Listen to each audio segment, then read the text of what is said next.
Атарот меѓу населените места Босилово и Турново е под вода. Десетици хектари обработливо земјиште станаа езеро, а под вода се и од објектите на влезот во населеното место Турново, откако надојдените води во реката Струмица пробија дел од речното корито. Од излевањето на река Струмица на подрачјето на општина Босилово поплавени се повеќе објекти, меѓу кои и спортско-рекреативниот центар Хоризонт Турново. Во ова населено место, освен овој центар, поплавени се и други деловни објекти, но и стамбени куќи.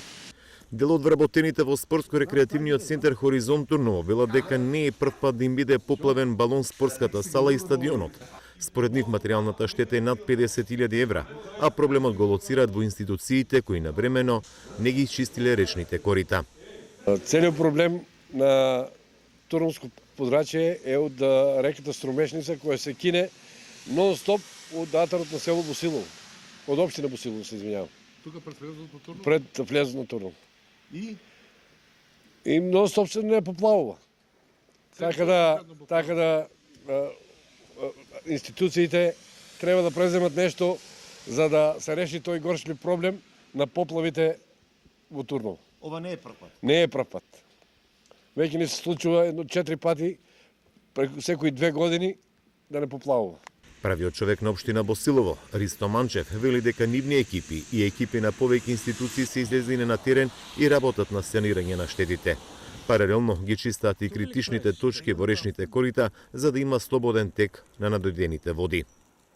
За жал, поради обилните врнежи и големата количина надојдена вода, во текот на вчерашниот ден дојде до излевање на река Струмица и река Јазга, која што се наоѓа на потегот на територијата од село Радово кон село Турново.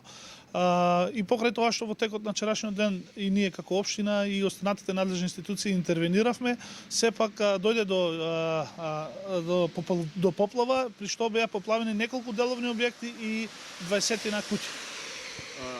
Моментално имаме намалување на водостојот на реките, не се очекуваат нови поплавувања, меѓутоа будно ја следиме состојбата и секако согласно условите и можностите подготвени сме да действуваме. Штети од обилните врнежи има и во општина Ново Село, каде надојдените водотеци од планината Беласица поплавија повеќе семејни дворови во населените места Мокрино и Мокриево, а направија штети и на патниот правец кон населеното место Смоларе.